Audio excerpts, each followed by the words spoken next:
2026년 6월 북미 월드컵 조별리그가 본격적인 궤도에 오르며 A조의 긴장감은 최고조에 달하고 있습니다.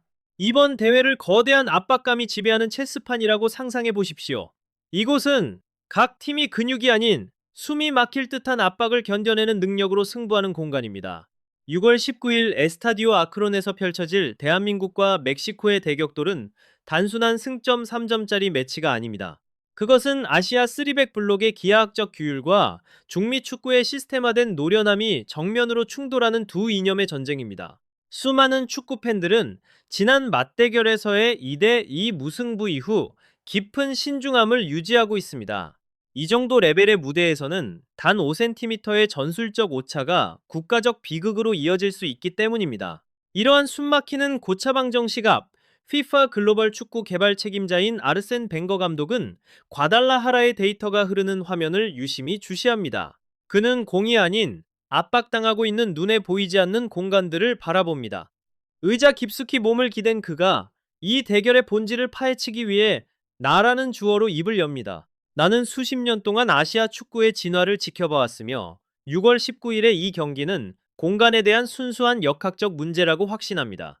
많은 이들이 이강인이 오른쪽 측면에서 중앙으로 접어들어올 때 보여주는 경기 조립 능력을 찬양하고 있지만 그들은 하비에르 아기레 감독이 에드손 알바레스라는 잔혹한 죄물 준비했다는 사실을 간과하고 있습니다.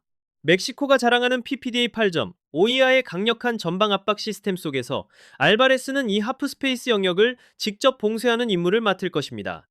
만약 황인범과 백승호로 구성된 중원 미드필더 조합이 1.8초 이내의 속도로 볼을 전방으로 방출하지 못한다면 파리 생제르맹의 이 창의적인 미드필더는 완전히 고립될 것입니다. 그렇게 된다면 서령우나 이태석처럼 전진 배치된 좌우 윙백들이 측면을 넓히려는 모든 의도는 그저 경기장 위에 영혼 없는 발걸음에 그치고 말 것입니다. 에드손 알바레스가 지난 시즌 페네르바체 유니폼을 입고 튀르키예 무대에서 구축한 지배 영역을 깊이 들여다보십시오. 그는 중원 지역에서 무려 68%에 달하는 경합 성공률을 자랑하며 이는 정면 돌파를 시도하려는 모든 움직임을 자살 행위로 만드는 수치입니다. 이강인이 파이널 서드 지역에서 공을 잡는 순간 과달라하라에 모인 4만 5천 명의 관중이 뿜어내는 심리적 압박은 즉시 2명의 초록색 유니폼의 압박으로 구체화될 것입니다. 만약 이 미드필더가 공을 처리하는데 2터치 이상을 소비한다면 멕시코의 기하학적 덫은 여지없이 닫힐 것입니다. 이 순간 최전방에 숨통을 틔워주기 위해 경기 템포를 지배해야 하는 황인범과 백승호의 역할은 그 어느 때보다 막중해집니다. 그들은 후방의 3백 라인으로 안전하게 횡패스를 하거나 백패스를 보내는데 만족해서는 안 됩니다. 멕시코의 수비 블록이 이동하며 커버하기 전 약 1.5초 동안 일시적으로 발생하는 에드손 알바레스의 바로 뒷공간으로 정확한 스핀과 낙하 지점을 갖춘 라인 브레이킹 패스를 찔러 넣어야 합니다. 이는 황인범이 현재 페에노르트에서 보여주고 있는 최고 수준의 시야를 유감없이 발휘해야 함을 의미합니다. 그는 네덜란드 LADBC에서 항상 가장 뛰어난 전진 패스 성공률을 기록하는 미드필더 중 한 명입니다. 오직 눈이 멀어버릴 듯한 속도의 패스 워크만이 멕시코의 규율 잡힌 수비 블록에 균열을 낼 수 있습니다. 공간을 커버하고 패스 줄기를 능동적으로 차단하는 멕시코의 방식은 나에게 2000년대 초반 프리미어리그 시절을 떠올리게 합니다.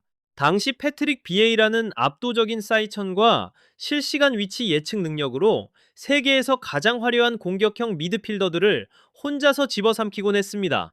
이처럼 정교하게 프로그래밍된 잔혹한 시스템을 상대로 전술적 과학을 미드필드 지역에서 증명해내지 못한다면 화려함에 대한 그 어떤 감성적인 찬사도 무의미해집니다. 측면에서의 자잘한 연계 플레이는 그저 관중의 시선을 분산시키기 위한 수단일 뿐, 경기의 본질은 페널티 박스 앞 20m 구역에서 누가 오차 범위를 지배하느냐에 달려 있습니다.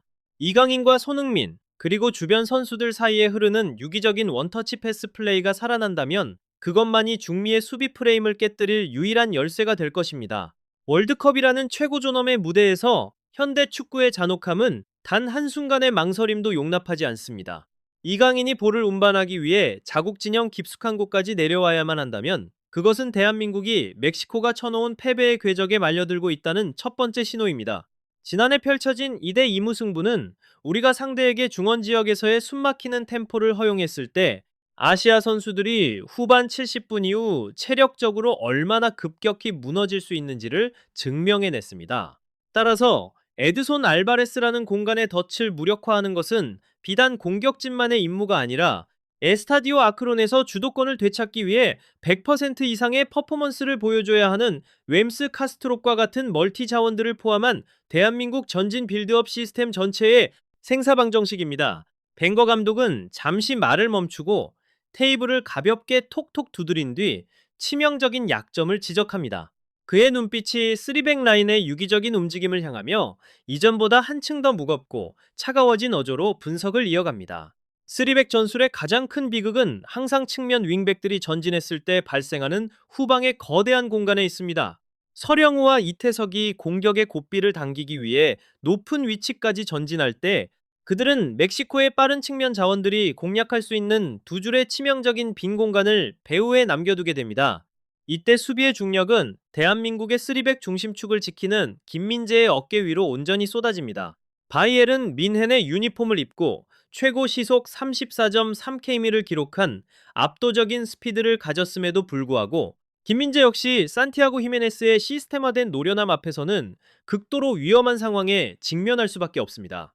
AC 밀란의 주전 스트라이커인 히메네스는 김민재의 물리적 경합 구역으로 정면 돌파를 시도하지 않고 철저히 측면으로 빠져나가며 전술적 인력 메커니즘을 만들어낼 것입니다. 하비에르 아기레 감독은 김민재의 무시무시한 신체 조건을 너무나 잘 알고 있기에 자신의 제자들이 그 콘크리트 벽과 정면으로 부딪히는 것을 원치 않습니다. 대신 히메네스는 하나의 거대한 자석 역할을 수행하며 끊임없이 대각선 침투런을 시도해 바이에른 미넨의 센터백을 중앙의 안전지대 밖으로 끌어낼 것입니다. 김민재가 밀란 스트라이커의 움직임에 순간적으로 쏠리는 순간 페널티 박스 중앙에는 훌리안 키뇨네스와 같은 침투형 공격수들이 기습적으로 점유할 수 있는 광활한 빈 공간이 노출됩니다. 이는 현대 축구의 가장 잔혹한 기하학적 덫입니다. 아무리 뛰어난 수비수라 할지라도 상대의 빠른 공수 전환 상황에서 고립된다면 팀 전체의 치명적인 약점이 될 수 있습니다. 조유민과 이한범이 아무리 영리하게 커버하려 해도 리더가 비워둔 공간의 공백을 완벽히 메우기는 역부족일 것입니다. 중앙 수비 라인에서 김민재가 마주한 이 고독함은 나에게 1990년 세리에 A에서 프랑코 바레시가 디에고 마라도나와 벌였던 역사적인 대결을 깊이 연상시킵니다. 그것은 육체나 사이천의 우열이 아니라 상대의 달리는 방향을 2초 전에 미리 예측하여 완벽하게 오프사이드 트랩을 컨트롤해야 했던 최고 존엄의 두뇌 싸움이었습니다. 월드컵 무대에서 정점의 축구가 가지는 비정함은 당신이 89분 동안 완벽한 수비를 펼치고 수많은 크로스를 차단했다 할지라도 상대가 전환 패스를 시도하는 단 한순간의 집중력 저하만으로도 실점과 전술 시스템 전체의 붕괴라는 대가를 치르게 만든다는 점입니다.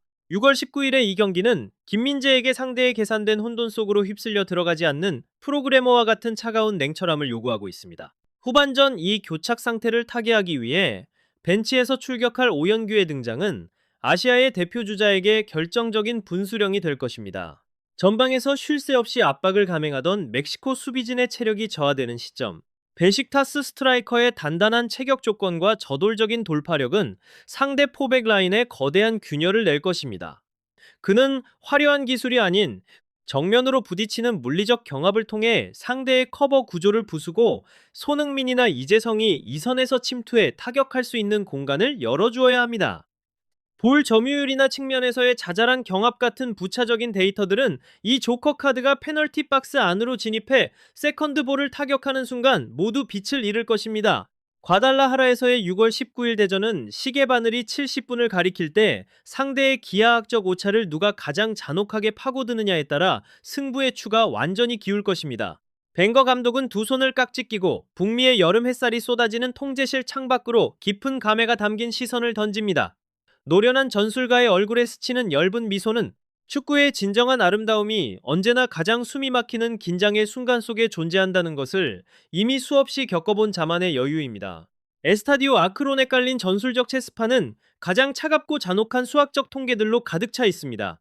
과달라하라에서의 6월 19일 매치는 단순한 승점 3점을 위한 조별리그 경기가 아니라 새로운 시대 속 대한민국 축구의 거시적 위치를 증명하는 시험대입니다.